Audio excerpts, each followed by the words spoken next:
மக்களே, நீங்க எதிர்பார்த்த அந்த நாமினேஷன் லிஸ்ட் வந்துருச்சு. என்ன நெறைய பேர் எஸ்கேப் ஆயிருக்காங்க. ஒரு சில பேர் மட்டும் சிக்கியிருக்காங்கன்னு தான் சொல்லணும். அது யார் யாருன்னு பார்க்கலாமா? மொத்தம் 8 பேர் நாமினேட் ஆயிருக்காங்க மக்களே. இந்த வோட்டிங்கில் ஃபஸ்ட்டு நாள் எவ்வளோ வந்திருக்கு யார் யாருக்குன்னு பார்க்கலாம். இந்த லிஸ்ட்டிலேயே கடைசியாக கம்மியாக ஓட்ஸ் வாங்கினது நம்ம அரோரா அவர்கள் தான்.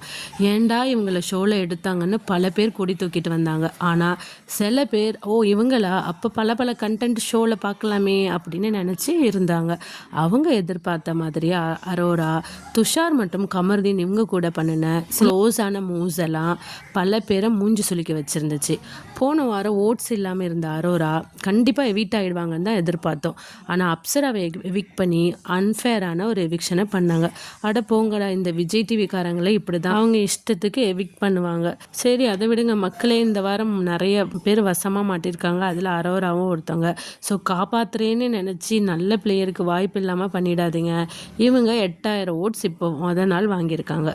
அடுத்தது 7வது பிளேஸில் ஆதிரை இருக்காங்க. இவங்க பார்த்தீங்கன்னா ஃபஸ்ட்டு வீக்கே நாமினேட் ஆனாங்க.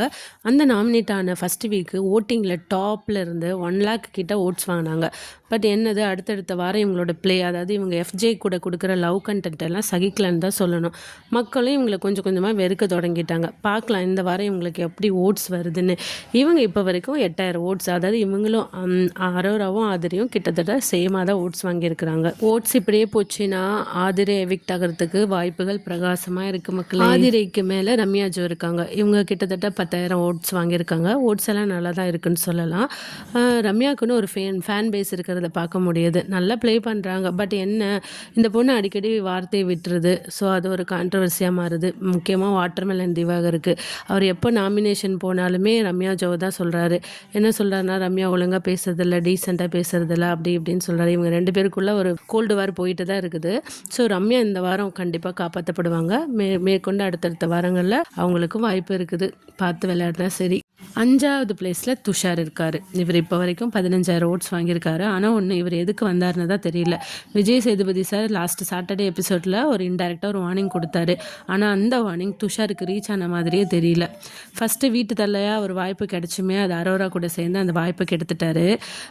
ஆனால் மக்கள் கொஞ்சம் ஓட்ஸ் போட்டுட்டு தான் இருக்கிறாங்க. 15,000 ஓட்ஸ் ஒரு நாளுங்கிறது சும்மாவா? நல்ல ஓட்ஸ் தான். துஷார் இன்னும் 2-3 வாரம் காப்பாற்றுவாங்க மக்களே. 4வது பிளேஸில் கலையரசன் இருக்கார் மக்களே. இன்னும் நம்ப முடியல, 16,000 ஓட்ஸ் ஒரு நாளில் வந்திருக்குன்னா பார்த்துக்கோங்களேன். லாஸ்ட் வீக்கெண்ட் எபிசோட்லேயே விஜய் சேதுபதி சார் கேட்டிருப்பாரு, கலை நீங்கள் இருக்கீங்களா அப்படின்ட்டு. அதுவே ஒரு ஹிண்ட்டாக எடுத்துக்க வேணாமா? எப்போ பார்த்தாலும் பாருவுக்கு ஜால்ரா அடிக்கிறதுலே இருக்கிறாரு. ஆனால் வெளியில் ஏதோ ஒரு பெரிய வேலை நடக்குதுங்க. இல்லைன்னா இவருக்கு 16,000 ஓட்ஸ் வருமா? யாருங்க ஓட்டு போடுறீங்க? நீங்கள் போடுறீங்களா? இல்லை ஏதாவது இவர் மந்திர கிந்திரம் போட்டுட்ருக்கிறாரா? ஒன்றுமே தெரியலங்க. பார்க்கலாம். 3rd பிளேஸில் சுபிக்ஷா இருக்காங்க. 18,000 ஓட்ஸ் வாங்கியிருக்காங்க. சுபிக்ஷா நிஜமாக சொல்லணுங்க, வாய்ப்பே இல்லை. இவங்க கிட்டத்தட்ட 50-60 நாள் இருப்பாங்க பிபியில். கண்டிப்பாக சொல்கிறேன். என்னை பொறுத்த வரைக்கும் நல்ல ஜென்யூனான பிளேயர்னால் அது சுபிக்ஷா தான். அப்படி தான் எனக்கு தெரியுறாங்க. டைட்டில் வின் பண்ணுற அளவுக்கு இல்லைனாலும் நல்ல ஓட்ஸ் அவங்களுக்கு விழுகும் அப்படிங்கிறது தெரியுது. ஏன்னா அவங்க எந்த ஒரு நெகட்டிவிட்டி இல்லாமல் ஒரு நல்ல கண்டஸ்டண்ட்டாக ப்ளே பண்ணுறது இந்த சின்ன வயசில் ஓகேவாக தான் தெரியுது. பார்க்கலாம் மக்களே. 2வது இடத்துல பிரவீன்ராஜ் 18,000 ஓட்ஸ் வாங்கியிருக்காருங்க. ஒரு நாளில் நம்பவே முடியல. வந்த புதுசில் வாட்டர்மெலன் ஸ்டார் கூட ஒரு பிரச்சனை பண்ணார். இவர் தான் இந்த ஷோவோட வில்லனாக இருப்பாருன்னு அப்படி எதிர்பார்க்கப்பட்டுச்சு. ஆனால் மனுஷன் இப்போ இருக்கிற இடம் தெரியாமல் கிச்சனுக்குள்ளேயே இருக்கிறாரு. பெருசாக வாய்ஸ் அவுட் பண்ணுறதில்ல, நோ கண்டென்ட். ஆனால் கொஞ்சம் ஓட்ஸ்ன்னு சொல்ல முடியாது, நல்ல ஓட்ஸே வாங்கியிருக்கிறாரு. ஃபஸ்ட்டு வீக்கு கொஞ்சமாக தான் ஓட்ஸ் இருந்துச்சு.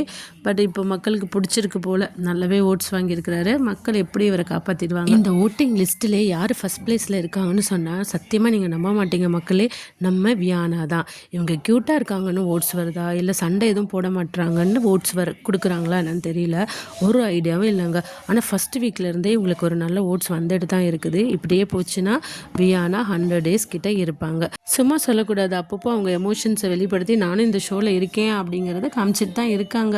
34,000 ஓட்ஸ் வாங்கி இந்த 8 பேர் நாமினேஷனில் ஃபஸ்ட்டில் காப்பாற்றப்பட போகிறது வியானா. இப்போ இருக்கிற ஓட்டிங் நிலவரத்தை பார்த்தா அரோரா அண்ட் ஆதிரை இவங்க தான் லீஸ்ட்டில் இருக்காங்க. இவங்க 2 பேரில் யாராவது ஒருத்தவங்க போகிறதுக்கு வாய்ப்பு இருக்கா, இல்லை இவங்க 2 பேரையுமே தூக்க போகிறாங்களான்னு தெரியல. மக்களே நல்லா பார்த்து ஓட்டு போடுங்க. தேங்க்யூ.